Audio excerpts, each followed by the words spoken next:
Welcome, Shams. Hi, Kate. This is my mentor, Shams Tabriz, and I'm so excited to invite him more on the questions that we answer on this platform. Yeah, I'm enjoying this thoroughly, and I'm so honored, so deeply honored to be a part of this. Yeah. So obviously with this work that I do, it's on infidelity and it's for people going through affair relationships. Shams does so much on healing, and he can see patterns and wounds that show up in our life very quickly. And so we've come together to support you on your healing journey.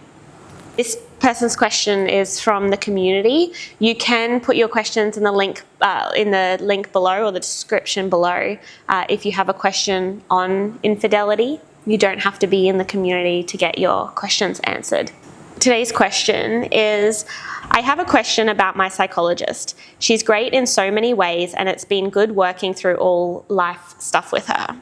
But when it gets to my affair partner, because of her background in law, she just sees him as a con man. He's probably done this before and will again. I'm not sure how to process that. I took him at his word that he never had an affair before, but of course I don't know for certain.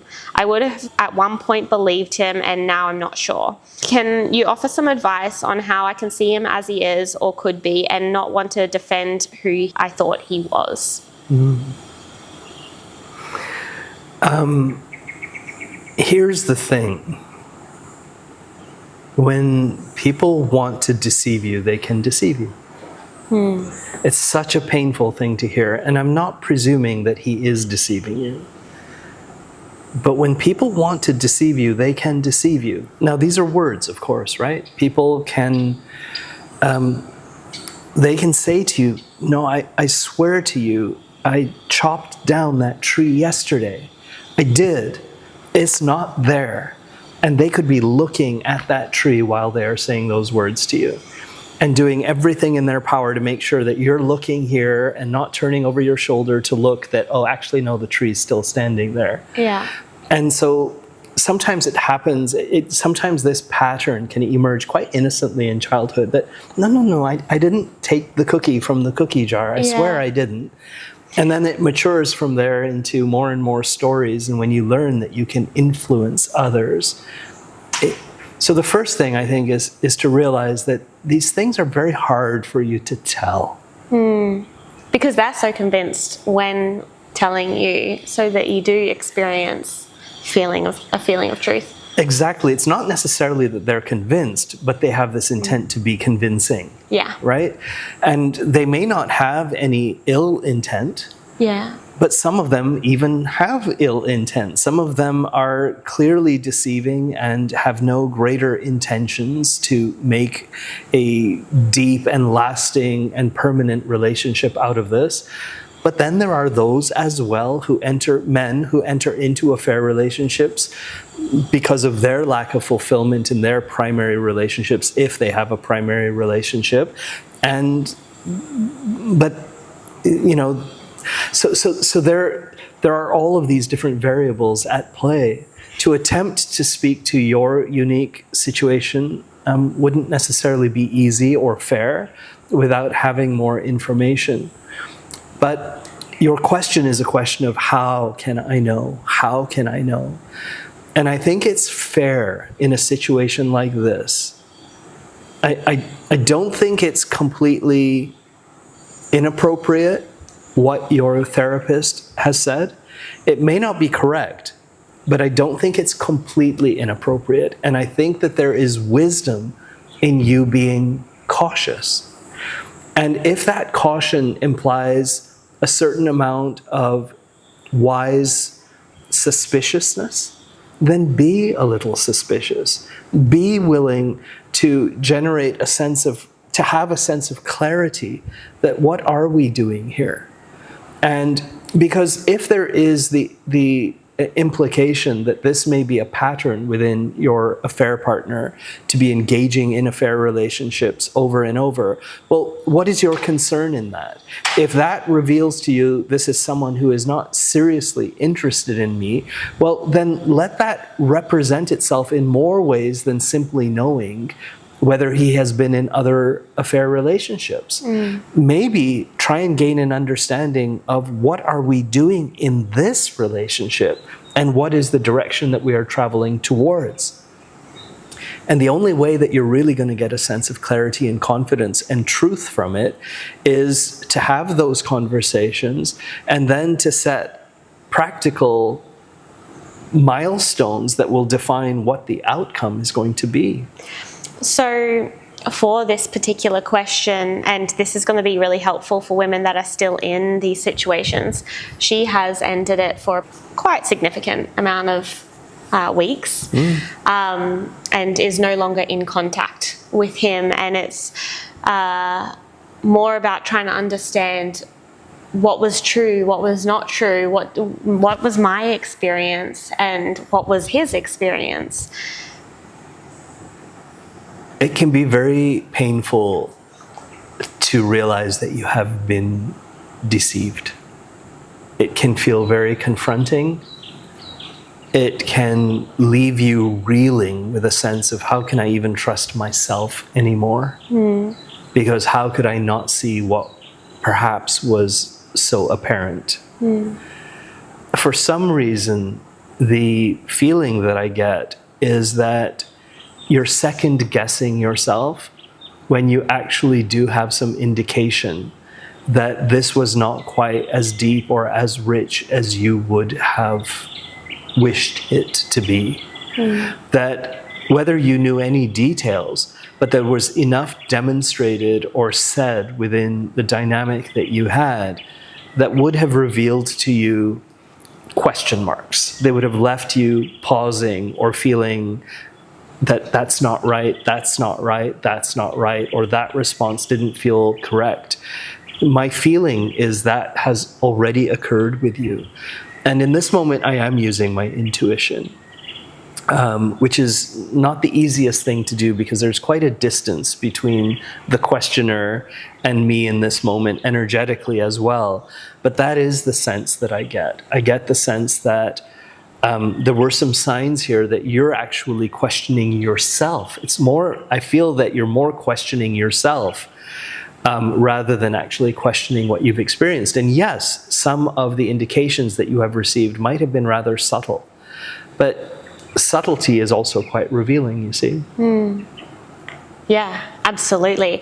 One of the things that I recommended and recommend to women that are going through this experience of just like,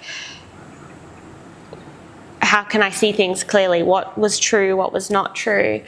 Is to write down a list of all the experiences that went on, whether it was something that he said or something that happened, write them all down and write down where there was a gut feeling or something, or maybe just a question mark or something, a bit of doubt, or that was weird, or I don't know about that, something where you questioned the engagement. Because at the moment we're asking these big questions, but I would assume that throughout the relationship experience you had hits of knowings, of feeling otherwise, and then you give them the benefit of the doubt and just believe what they said. I think that is such an important tool that you use to assist people in gaining some sense of clarity. Yeah. And what comes from that is also a really important question that you must begin to ask yourself, which is, why do you allow yourself to not have abundant clarity in the moment? So in the future, when you encounter a situation in which you are having a relationship or an interaction with someone, and there are certain pieces that don't feel completely clear, that is the moment. Yeah. That is the moment to face it. That is the moment to question it. And unfortunately, we've often been patterned in life not to stand up and say these things. Because, well, if I say something, that means I don't trust him. Yeah. But what is so wrong with seeking clarity in the moment, regardless of whether trust is an issue or not? Or I'm too needy, or I'm being difficult, or Yes. like, I just often thought of these, like, women are too much, and in me feeling and expressing these things, suddenly I'm hopping into that category of the craziness of women being too much. Right. And here's the really important thing for you to also understand.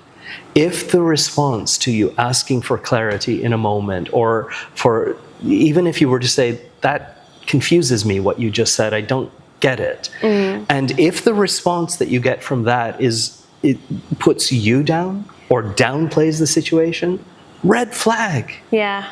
And let that be enough of a red flag. But how many times, and I'm sure you will all reflect upon this, those who are listening, how many times in situations like that, where there is pushback, do you actually back down? And almost feel apologetic for having brought up something, right?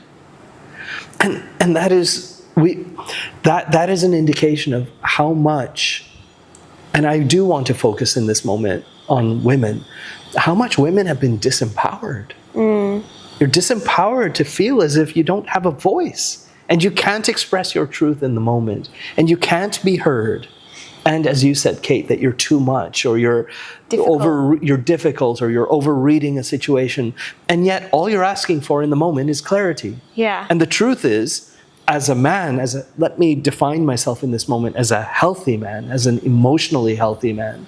As an emotionally healthy man, if someone has a need to ask me a question because they are confused by something that I have said or done, then I am the first one to want to clear that up. Yeah. I am the first one to want to satisfy this need that you have within you, whatever it may be. Why should I be defensive unless I have something to hide or to protect? Yeah. You see? And this is what is needed, this is how we bring change into the world as well. This is how we can change the dynamic in relationships to a more healthy dynamic, when we are willing to stand up for ourselves and sometimes face the flack that we get in those moments, so that we articulate our truth and we stand firm in that articulation, not to judge or condemn, but rather to say, why? Help me understand why. And it's from that place of clarity that you will become more empowered. Absolutely. Right? And in this situation, even if you're reflecting on past experiences that are no longer in your life the past experiences are no longer present with people, or your affair partner or a parent or whatever, you can still do that reflection and probably have a gut feeling of how the response would have gone if you did speak up in that moment, and you'll still get answers even though the situation has passed. Absolutely. Yeah. And then implement this as a way of being in life moving forward. Be one of those people.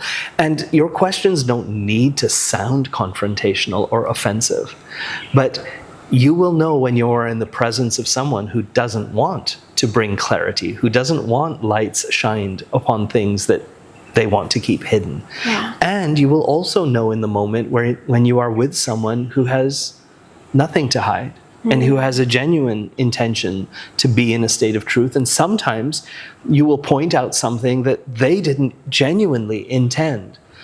And a healthy individual will respond to that in a healthy way. Yeah. And you will feel that.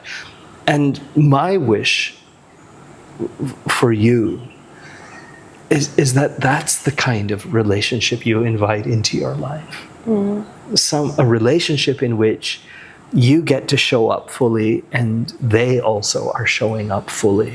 And that relationships will always bring challenges. I'm married. I'm very happily married to a beautiful wife. But relationships bring up challenges. The gift we give ourselves is in learning how to navigate in a healthy way forward, in a way that empowers ourselves, empowers our partners, and builds a healthy relationship. We're not meant to lose ourselves in a relationship. You know, this whole notion of the two shall become one, I do not subscribe to that notion. Yeah. I subscribe to the notion of one healthy individual falls in love with another healthy individual. These two individuals are uniquely empowered and full and complete in and of themselves. And they choose to come together and form a relationship. And then the relationship itself becomes like a third container. Yeah. but you don't lose your sense of self within that container. Yeah, absolutely. Yeah.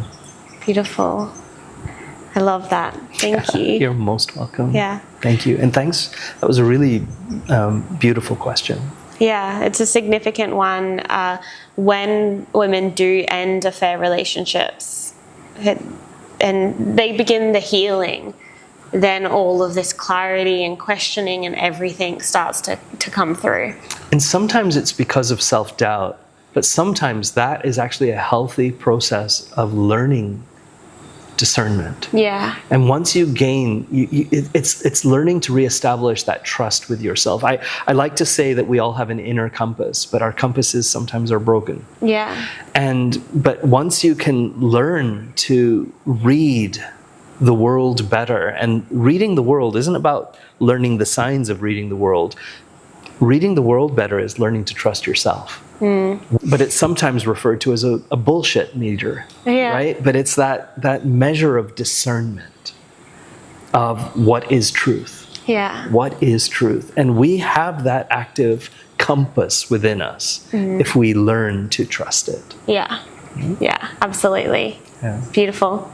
Thank you for listening. If you are going through an affair relationship or even processing past infidelity, past unhealthy relationships, then Shams and I offer both private coaching, mentorships, and a community where you can connect with other women going through this experience, where we hop on live calls and support you through this. So if you want to find out more about that, you can click the links below.